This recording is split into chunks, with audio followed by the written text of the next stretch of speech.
Здравствуйте, дорогие друзья! Сегодня у нас 30 ноября, четверг.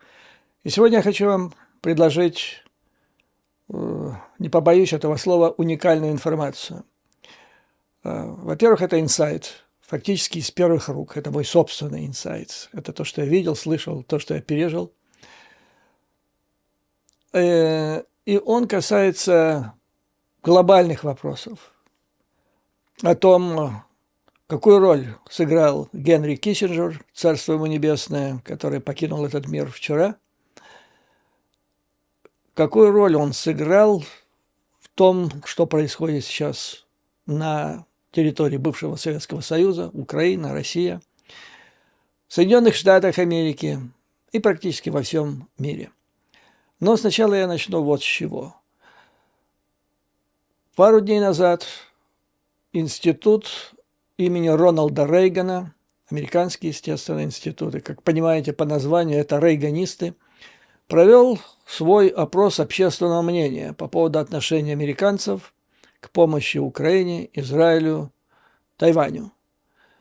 Ну и там же был вопрос, кого вы считаете самым большим врагом Соединенных Штатов. И он показал удивительные результаты, просто ошеломляющие, потому что он в корне расходится со всем тем, что до сих пор показывали предыдущие недавние опросы общественного мнения, проводимые по заказу уважаемых средств массовой информации США и не менее уважаемыми организациями, которые профессионально занимаются опросами общественного мнения. А именно, этот опрос показал, я имею в виду института Рональда Рейгана, что поддержка, мы не будем говорить по поводу Израиля, Тайваня, там, в общем-то, более-менее все понятно. Поддержка полная практически. А что касается Украины, то это ошеломляющий результат, потому что он показал, что поддержка американского общества в пользу помощи Украине, она ошеломляющая. И практически с лета прошлого года, когда она была на высоком уровне, вы помните, наверное, да? Практически ненамного она изменилась. То есть это в корне противоречит всему тому, что мы слышали в последнее время о том, что она падает, что американцы там разочаровались, у них есть другие более важные, это внутренние проблемы и так далее.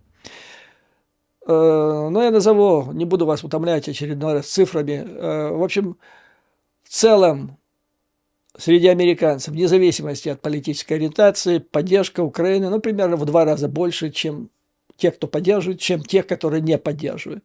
Есть разница в позиции по этому вопросу представителей демократов и республиканцев. Республиканцев где-то 39% поддерживают помощь Украине, а демократов там глубоко за 70, где-то там 77 и так далее.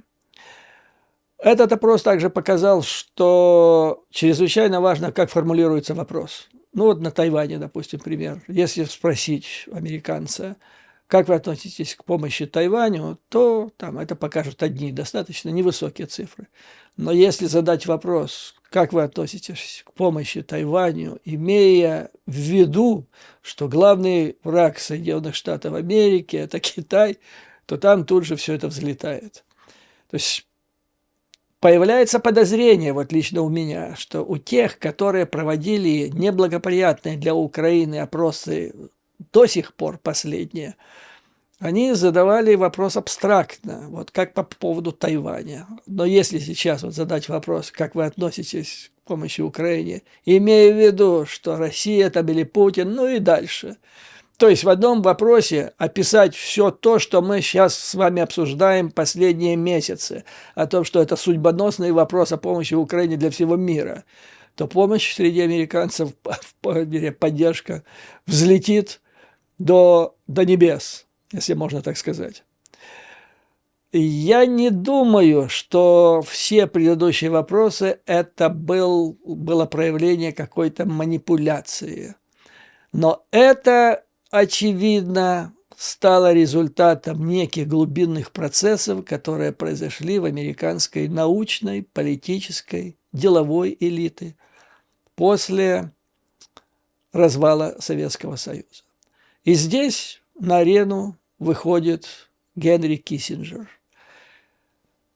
О Генри Киссинджере я много читал еще до того, как пришел на работу в разведку. И напомню, кто не знает, что я работал в первом отделе, он так и назывался, отдел номер 1 первого главного управления. Это политическая разведка. То есть это самый главный отдел во всей внешней разведке Советского Союза. Потому что он занимался главным противником Соединенными Штатами. Все остальные, они существовали, отделы, я имею в виду, резидентуры. Кстати, я работал в главной резидентуре, Вашингтонской. То есть дальше уже некуда, дальше только Луна или Марс.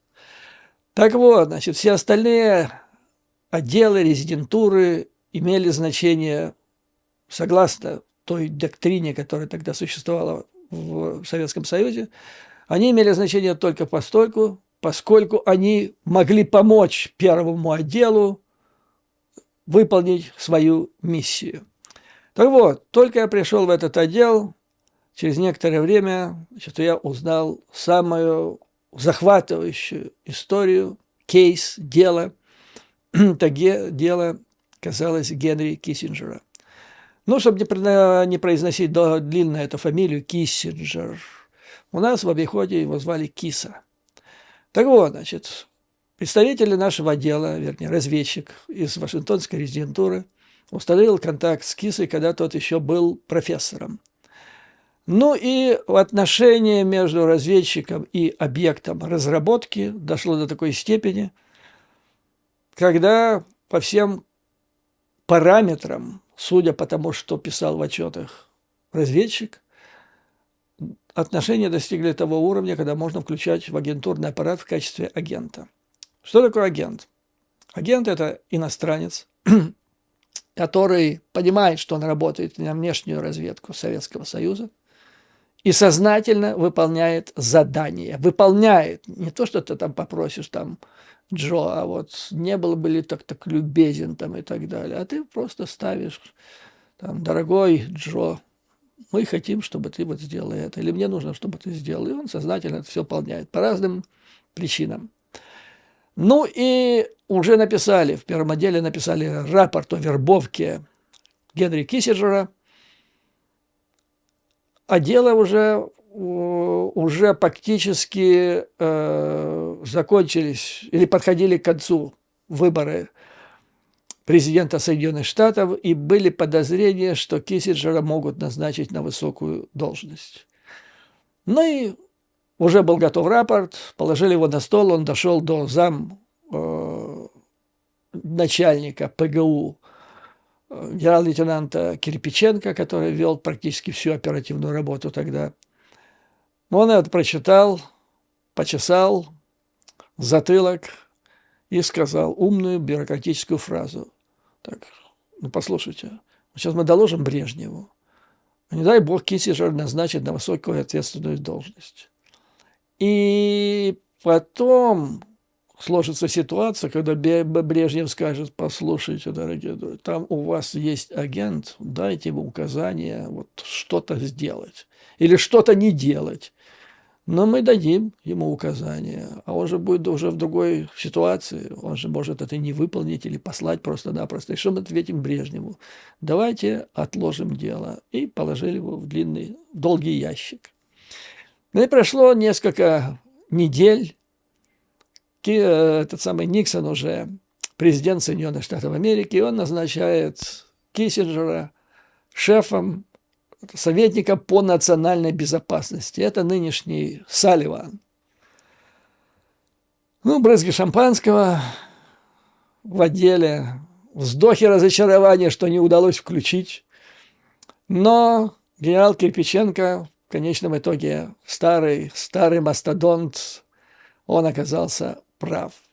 Потому что Киссинджер, он, конечно, причинил немало головной боли, но что делать? Значит, нельзя иметь все в этом мире. Он проводил очень интересную политику в отношении с представителями Советского Союза.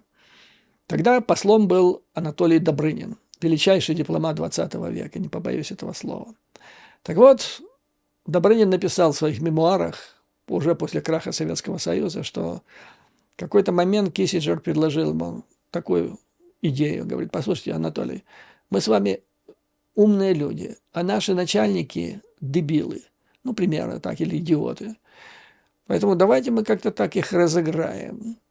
То есть советник по национальной безопасности предложил советскому послу, которого он, безусловно, считал связанным с внешней разведкой, предложил ему своего рода закулисную борьбу или теневую дипломатию. Надо сказать, что она работала. Эта дипломатия блестяще работала. Первые крупнейшие договоры, которые до сих пор, до последнего времени не работали, о сокращении систем ПРО, затем противоракетной обороны, а затем о стратегических наступательных вооружениях, заложили основу всего того мира безопасности, который есть, существовал до последнего времени.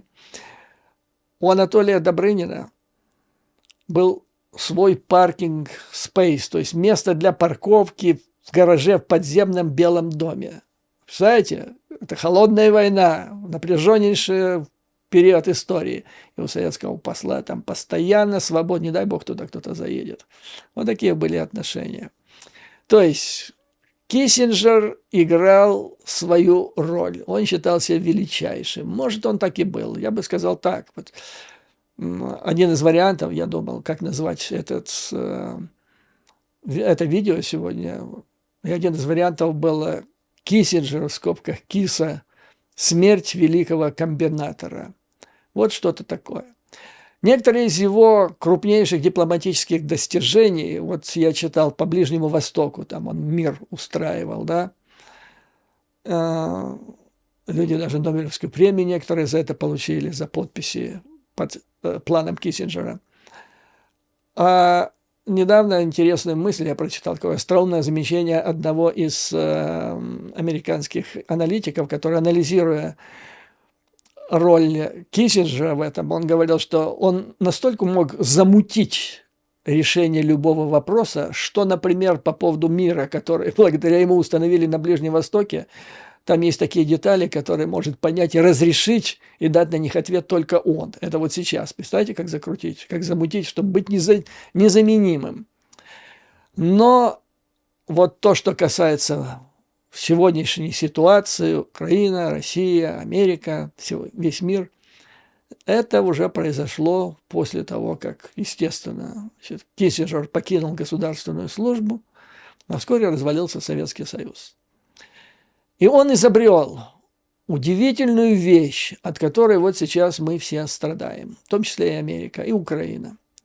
До Киссинджера, до того, как он изобрел эту вещь, уходят люди в Соединенных Штатах на пенсию, в отставку, военные, гражданские служащие на пенсию, и вот тут политики то же самое.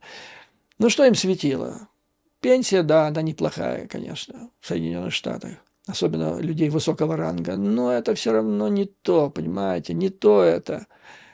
И был вариант написать мемуары.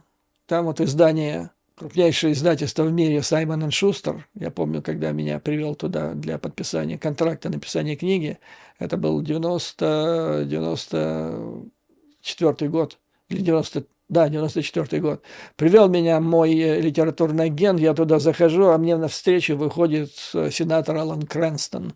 Это глыба была в то время в Сенате. Захожу туда, там сидят еще два конгрессмена, один из них Дэн Ростенковский, который плохо закончил. Короче говоря, вот написать книгу, мемуары, ну и где-нибудь пристроиться в синекуре, какой-нибудь научно-исследовательский центр консультативный там и так далее, стать консультантом какой-нибудь юридической фирмы, но не больше. Генри изобрел великую вещь. Он превратил свои консультации в машину по вышибанию огромных денег. И для этого он сделал... Называлось это Kissinger Associates, такая организация, куда он подбирал толковых людей, таких же, как он, вышедших на пенсию. Идея состояла в том, что, ну, тем более, рухнул Советский Союз, все, холодной войны нет, теперь все люди братья. Речь шла о продаже своей экспертизы, своих мозгов, своих знаний кому угодно, кто больше заплатит, даже врагу. И вот с тех пор появилась целая плеяда американских, британских военачальников, которые стали работать по всему миру после выхода в отставку. Там, на Ближнем Востоке, особенно они любят Ближний Восток, поскольку район горячий. А политики начали искать себя прежде всего среди бывших врагов. Советский Союз рухнул, Россия возникла, вот туда. И проявление этого, это стало проявляться буквально сразу, в первые годы после развала Советского Союза, первая половина 90-х годов.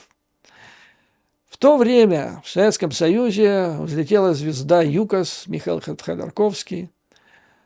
И вот как я читаю, это мне Ходорковский не рассказывал, естественно, я не беседовал по этому поводу ни с кем из инсайдеров, которые тогда работали на Ходорковском, но это то, что я видел, так сказать, со стороны, что происходит. Ходорковский пройдя вот эти несколько лет зарабатывания огромных денег, первоначальное накопление, потом он понял, что дальше работать так в коррумпированной России невозможно. Нужно переводить все это в нормальное а-ля западное русло. И он решил, так сказать, выйти из-под контроля этой элиты госбезопасности, так называемой, да, коррумпированного государства. Каким образом? Он создал организацию, по-моему, называлась «Открытая Россия» или «Открытое общество», сейчас уже не помню, это не суть важно. И взял туда ряд уважаемых людей со стороны, в частности, Генри Киссинджера. И вот у меня такая идея. И после этого Ходорковский, помните, была история, когда он Путину уже в Кремле на встрече олигархов с Путиным бросил такую фразу, что надо заканчивать с этой коррупцией, надо прекращать платить взятки. Вот это было начало его конца, который вот после этого разгром ЮКОСа, Ходорковский оказался на многие годы в лагере. И, видимо, когда он произнес эту вызывающую фразу, естественно, он, наверное, думал, что вот у меня есть Генри Киссинджер, у того же колоссальные связи, он меня не оставит. Не только меня там, а вообще идею, которая стоит за этой организацией, в которой его сейчас член совета директоров, по-моему, он был, или один из членов наблюдательного совета. Короче говоря, крыша. Крыша такая, западная крыша над этой организацией. Ходорковский был первый, который пошел по этому пути. И вот это была, оказалась, ошибка Ходорковского. Он не знал Генри, как знали его в первом отделе ПГУ. А в первом отделе его знали, когда разработка его велась, что Генри, ну, во-первых, он, конечно, тщеславен, безусловно. А второй – это вот те страсти, на которые играет всегда разведка, когда вербует или работает с людьми. Это две порочные страсти – красивая женщина и деньги. Генри любил и то, и другое, причем иногда патологически. Так вот, значит, вместо того, чтобы прийти на помощь Ходорковскому, организовать защиту ЮКОСа и самого господина Ходорковского, Генри махнул, как золотая рыбка, хвостиком. Ходорковский оказался, ЮКОС оказался разгромлен, Ходорковский оказался, ну, знаете, где он оказался. А через некоторое время Генри Киссинджер появился в Москве и в Кремле. И как потом прозвучало в одном из интервью, по-моему, сам Киссинджер это говорил, или это уже Путин рассказывал кому-то там, тогда, когда еще никто не знал, who is Mr. Putin. Так вот, значит, едут они с Путиным в лимузине в Москве, Путин уже президент, и Генри задает вопрос: вы, наверное, в разведке работали раньше? Ну, Путин потупя глаза, потому что никогда не работал в разведке, и чертовски от этого страдал, его не взяли. А тут, ну, Путин так потупил глаза и тихо, скромно сказал «да». И Генри Киссинджер ему следующая фраза говорит: да, вот все умные люди начинали с разведки. Вот этими двумя фразами, вопрос и потом реплика, Генри завоевал Путина. И он стал его тайным и важнейшим консультантом. То есть, уйдя от Ходорковского к врагу Ходорковского, Генри, наверное, значительно поднял сумму гонораров, которая, значит, ему принадлежала. И вот тогда, видимо, Генри и дал ценнейший совет начинающему президенту Российской Федерации по поводу того, что сейчас закончилась холодная война, время для коррумпирования западной элиты. У вас есть нефть, есть деньги, давайте, двигайте. И они двинули. Я имею в виду Москва, Кремль, российские спецслужбы. И вот под зонтиком Kissinger Associates возникла целая плеяда таких деятелей.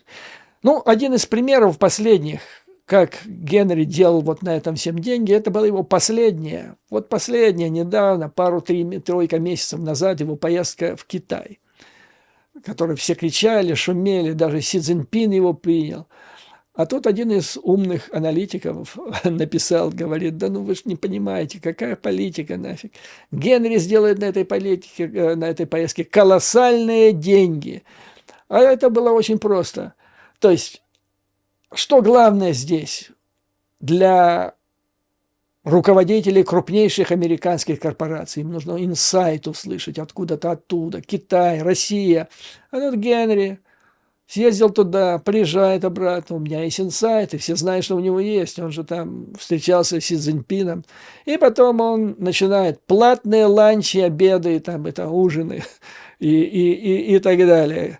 Или просто там консультации в узком кругу, где люди выкладывают громадные деньги, чтобы услышать инсайт. И вот таким образом, это вот сейчас, вот недавно, я где-то прочитал, уже не помню, после поездки Киссинджера, то есть 100 лет человеку уже, 100 лет, а он по-прежнему за бабками вот этим методом.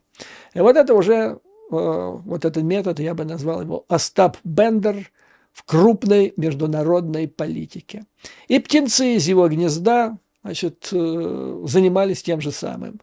И сейчас мы переходим к более нынешнему, так сказать, к нынешнему времени. Помните, недавно был скандал, когда сначала, ну, в общем, туда, в конце концов, засветилось 3 человека. Один из них Том Грэм, второй – это Чарли Купчан, и третий человек по фамилии Хаас. Это все люди из Совета по внешней политике американской. Влиятельная организация, либеральная такая, широкомыслящие там люди, стратегия собирается. Причем, что касается Хааса, который был до недавнего времени, он ушел месяца 3 назад, считался очень уважаемым, объективным, честным человеком. Что касается 2 других, то по поводу Купчана я вам говорил, рассказывал в первые же месяцы после начала российской агрессии. Он тут же кинулся писать умные статьи о том, как Украина должна сдаться Путину. А потом прозвучал скандал с Томасом Грэмом. Там вообще история была. Он был высокопоставленным дипломатом, закончил он чуть ли не помощником или замгоссекретаря США, а долгое время работал в Советском Союзе, России, и его наградили там медалькой Пушкина, медаль за сближение между народами, то есть американским, российским народом. Ну, вы же понимаете, да, наверное, я задам сейчас вам вопрос. Вы много знаете американских дипломатов, которые получили награды Советского Союза или там России? По пальцам даже не пересчитаете. То есть уже тогда надо было понять, что награду, медаль даже, не говоря о ордене, там, могут дать американскому дипломату только после утверждения Комитета госбезопасности или ФСБ нынешнее, да, с участием соответствующей рекомендации СВР. Потому что если окажется, что ему дали орден, государственная награда, а потом он что-то скажет такое антисоветское, антироссийское, это же скандал. Ну вот, значит, после этого этот человек, Грэм, он в Соединенных Штатах попал в обойму, по выходу на пенсию, попал в обойму Дмитрия Саймса, о котором я столько рассказывал. Это крот, который с 70, по-моему, 4-го года и до начала российской агрессии против Украины, вот прошлого года, он здесь вербовал, покупал представителей, вот тех, которые повыходили на пенсию. В последнее время он начал строить резидентуру или сеть из молодых начинающих, которые только закончили американские университеты. Так вот, он попал в его обойму, он делал деньги на публикации материалов The National Interest, который был создан Саймсом.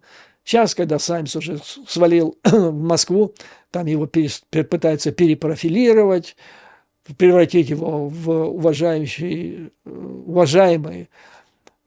орган массовой информации или аналитический центр. Но пока там сидел Дмитрий Саймс, это был боевой листок, через который в американское общественное пространство информационное вбрасывалась главная мысль, что в Кремле сидят сумасшедшие, и надо с ними договариваться, иначе они могут нажать на красную кнопку. Эта мысль вообще так, которая породилась, стратегическая мысль, активное мероприятие или ПСО, которое Кремль начал проводить со времен Никиты Хрущева. И сейчас, вы знаете, это активно делает. Так вот, там большие гонорары, которые не сравнятся там с гонорарами какой-то на Вашингтон-Пост, Нью-Йорк Таймс. И вот там вот этот Грэм околачивался, а потом он переехал в Москву, и последние несколько лет он больше жил в Москве, чем в Соединенных Штатах Америки.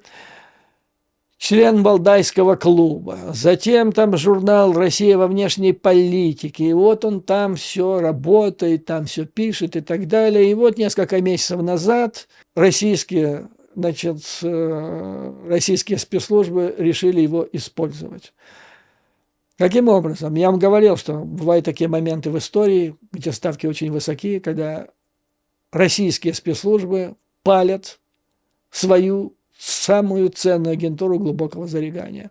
И вот они через статью в Moscow News прокинули, что есть такая группа тайных переговорщиков со стороны Белого дома, которые тайно ведут переговоры с Кремлем и готовы сдать Украину. Ну, тут задать вопрос. Если это тайные переговорщики со стороны Белого дома, нафига же не дают интервью там какой-то Moscow News? С этим надо идти в Wall Street Journal, New York Times там, или британскую Guardian, ну, что такое Moscow News. А это вот стиль еще КГБ. Сначала запустить через какую-нибудь там вшивенькую газетенку или сливной какой-нибудь бачок, а потом бац, и он выходит наверх. Короче говоря, разразился скандал. Это ничего не... Это история о том, что они были там посланы Белым домом, не подтвердилась. Не подтвердилось до такой степени, что даже трамписты в Конгрессе ничего, даже не пытались поднять это на щит и поднять крик о там, импичменте или о разборе полетов. Ну, а потом они уже пошли в открытую, эти трое, Хаас, Грэм и Купчан.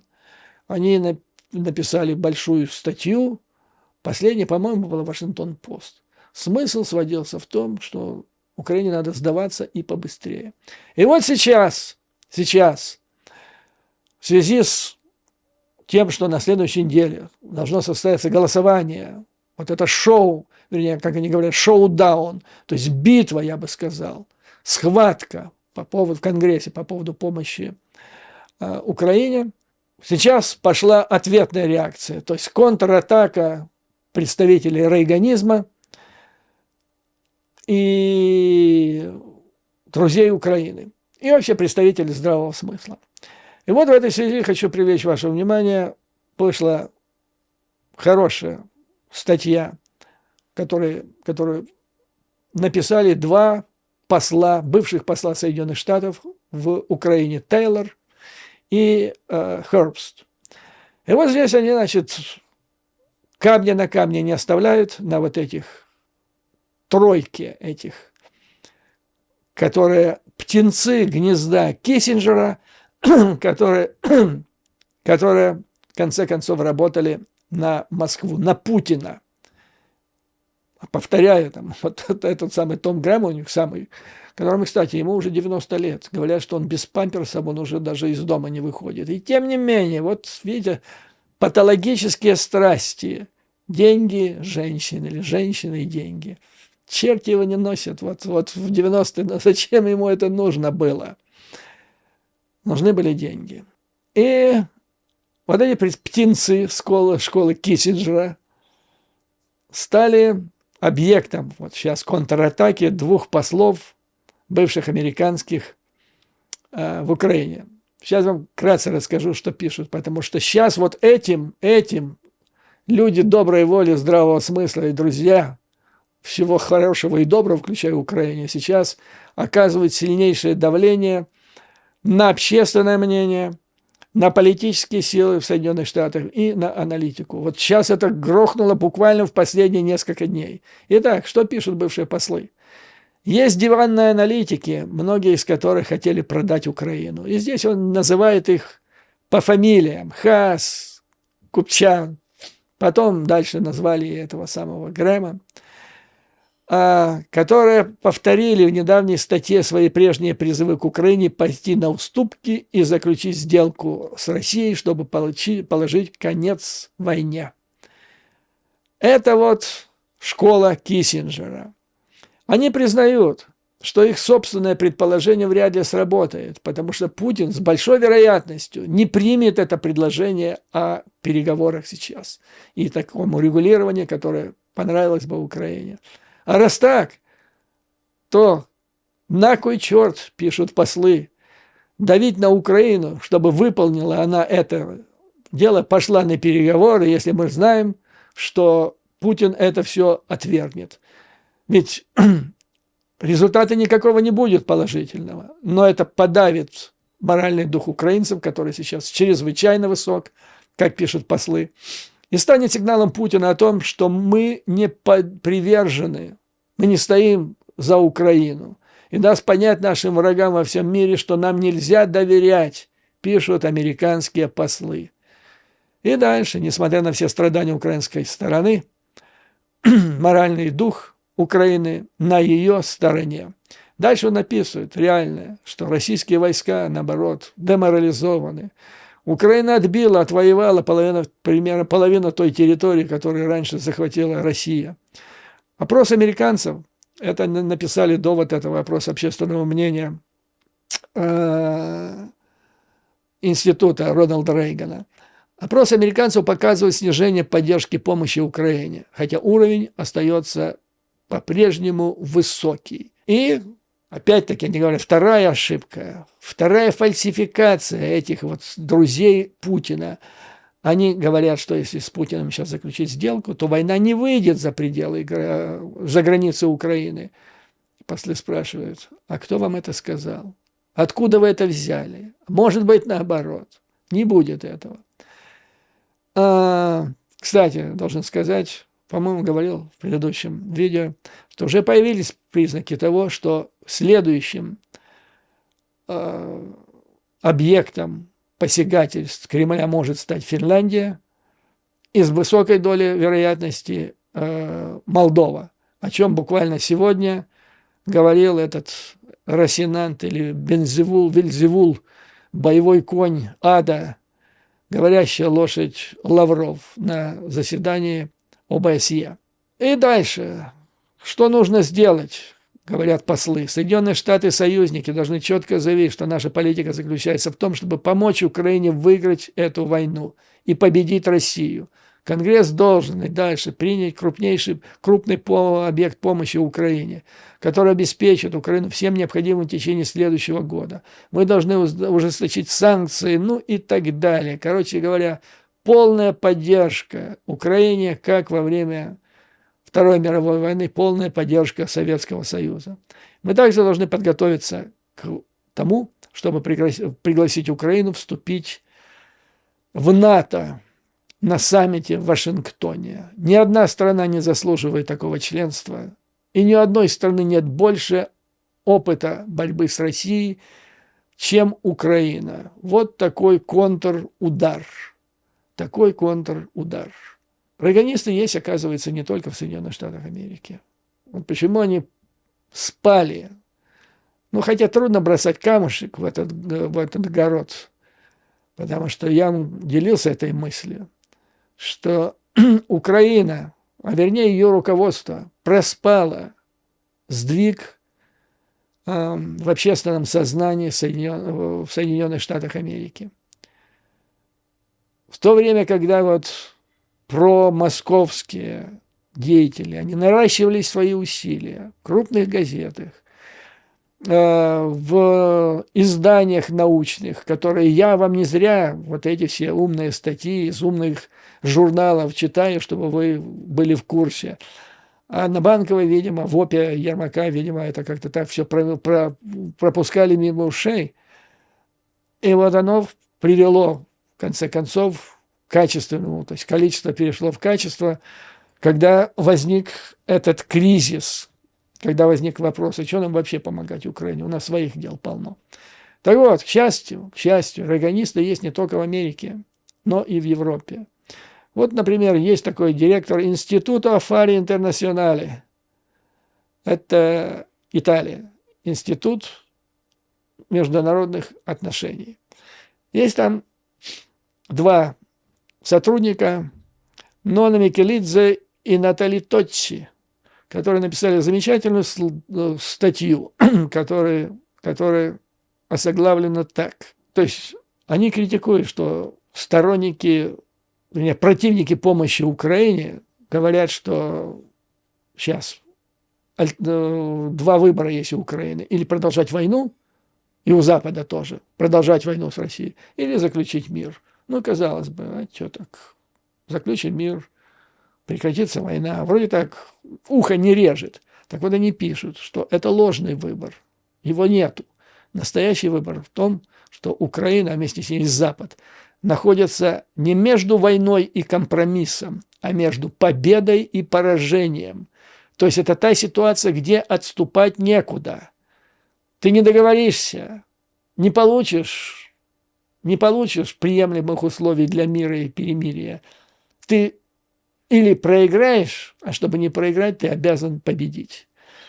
Начинается с того, что Залужный год назад в своей статье, по-моему, она по всему миру публиковалась, по-моему, она в Вашингтон-Пост, если не ошибаюсь. Это не так, я имею в виду не The Economist, а до этого была статья до какого-то очередной встречи в Рамштайне, где он описал, что ему нужно для победы, сказал, что я могу победить, и вот что мне нужно, и описал там цифры.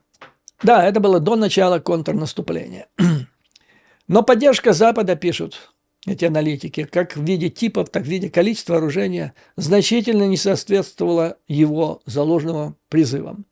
Нежелание Запада оперативно предоставить Украине необходимое военное снаряжение в достаточном количестве, которое усугублялось постоянным дефицитом артиллерийских боеприпасов, дало время России вовремя укрепить свою линию фронта путем масштабного строительства укреплений, траншей, минных полей.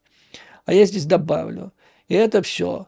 Ну, американцам можно во всем можно их обвинять, то не дали, сё не дали. Но минные поля, господа, все-таки спутники высоко летают. Я сомневаюсь, что там видно, какое количество мин закладывается на каждый квадратный метр орками. А вот где был ГУР, где был Буданов, вот это вопрос. Это вопрос. Буданов в это время давал интервью, согласно которому к лету мы будем мыть ноги где-нибудь там в бухте освобожденного Севастополя. То есть проспали. Хотя да, американцы тоже виноваты. Надо спутники лучше делать. Но ГУР-то рядом. Должна быть агентура. Где она? Дальше пишут аналитики. Дальше, после того, как орки построили линию обороны, они усилили нарратив или свои тезисы о срыве контрнаступления Украины. И начало атаки на нескольких участках фронта: Авдеевка, Вугледар, принципе, там предложения мы знаем, продвижение в одну, другую сторону, полметра, 1 метр и так далее. Но стратегическая ценность небольших территориальных побед России, она сомнительна. Но преимущества в информационной сфере очевидны, и они огромны.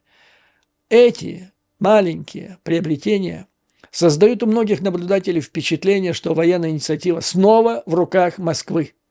Наряду со слабым украинским контрнаступлением, страх, что ситуация меняется в пользу России, усиливают усталость от войны среди западных стран, обывателей, политиков, аналитиков, и вызывает призывы к переговорам.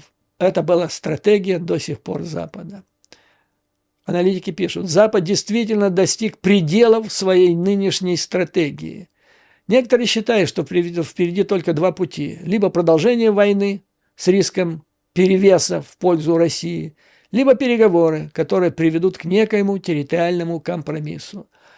Однако реальность в Украине, прежде всего в России, такова, что вариант переговоров практически отсутствует.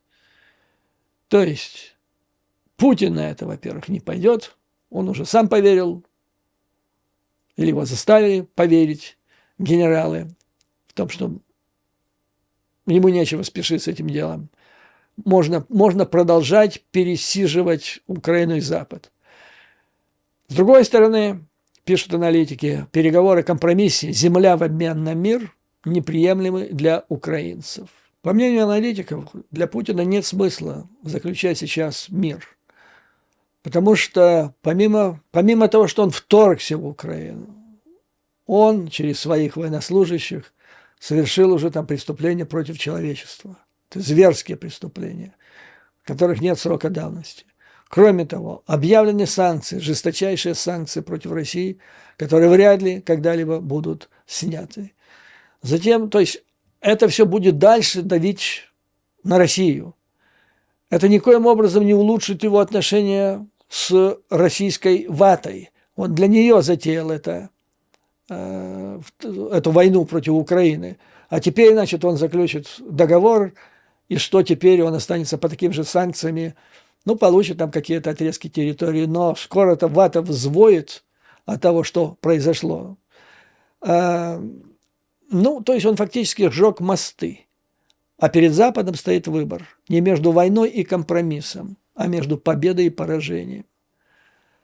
Траектория, по которой движется Запад, это сохранение нынешнего уровня поддержки и, возможно, даже ее сокращение, поддержки, сокращение помощи Украине, и при одновременном навязывании переговоров, за что выступали вот те люди, в частности, о которых я вам только что рассказывал, это только повышает шансы на поражение Украины и Запада, который стоит за Украиной.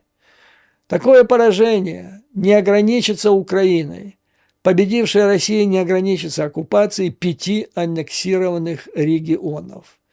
Ну и дальше тут пишется, что экономические затраты на поддержание Украины до победы, оно включать в себя будет не только оружие, но многие другие виды помощи. Особенно в контексте других проблем, как сейчас вот на Ближнем Востоке, в других регионах. Победоносная Украина, выходящая из многолетней войны, создаст значительные проблемы. Ее надо обустраивать, восстанавливать, обустраивать. Затем нужно ее интегрировать в евроатлантические структуры. Все это будет сложно, тяжело, не гладко. Но, несомненно, Запад предпочел бы иметь дело с этими проблемами, чем гораздо более существенными проблемами, которые могут возникнуть в результате поражения Украины. То есть никаких переговоров. Переговоры – это поражение не только Украины, но и всего Запада, Европы, НАТО, Соединенных Штатов Америки. И вот эта мысль, она все более... Кстати, статья была опубликована в Foreign Policy, очень авторитетное внешнеполитическое издание в Соединенных Штатах Америки. Вот какие мысли сейчас преобладают. Жаль, конечно, что они появились вот буквально в последней неделе или месяц, до этого решительного голосования в Конгрессе США по помощи Украине. Но, тем не менее, лучше позже, чем никогда. Это действительно сильное, мощное контрнаступление. И результаты этого контрнаступления, они уже видны. Видны из тех отрывочных высказываний, которые доносятся из-за закрытых дверей, из тех комнат, где сейчас ведутся переговоры о определении параметров окончательного пакета, который будет и помощи Украине и Израилю, и который должен быть поставлен на голосование в Сенате в следующем месяце. Последнее, что относится туда, судя по всему, демократы, у них, видимо, больше интеллекта.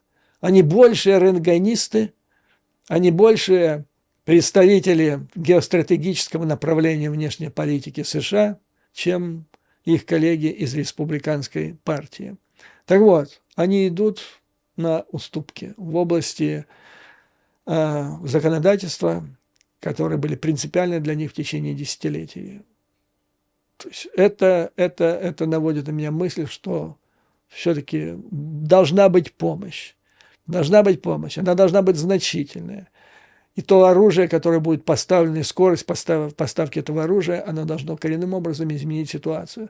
Потому что вы же видите, все построено фактически на манипуляциях. Там вот эти все российские истории о том, что Forbes мне сегодня присылает, то ли Forbes, кто-то пишет, там Россия производит дронов в 6 раз больше, чем Украина. Я не знаю, кто-то знает так точно, где, сколько производит Украина, там не хватает инженеров и так далее. Но что касается России, господа, я вам точно могу сказать. Значит, Россия засекретила с начала агрессии все данные, важные данные о экономическом, финансовом состоянии государства. Полностью засекретила. Если аналитики иностранные могут еще просчитать помощь, вернее, не помощь, а обороты торговли, с чем она торгует там, с Китаем, по китайским источникам, то, что происходит в ВПК России, на самом деле не может посчитать никто. Поэтому вот эти все рассказы о необъятном количестве ракет, которые они штампуют, это все идет от Никиты Хрущева, который говорил, что мы штампуем ракеты как сосиски. И это привело к тому, что, в общем, закончилось это Карибским кризисом. А после него оказалось, что когда Никита рассказывал про вот эти штампования сосисок, в результате которого из ЦРУ повелось на эти разговоры и сказала, что у России должно быть не меньше 1000 ракет. И это доложили Кеннеди, когда уже разгорелся Карибский кризис. И только Пеньковский, а потом это его данные были подтверждены самолетами, с началом полетом самолетов Blackbird. Так вот, Пеньковский сказал, что этих ракет тогда было всего 2. Поэтому, господа, вот я очень надеюсь, что помощь будет значительная. Туда будут поставлены те ракеты, которые необходимы, и тогда песня будет совсем другая.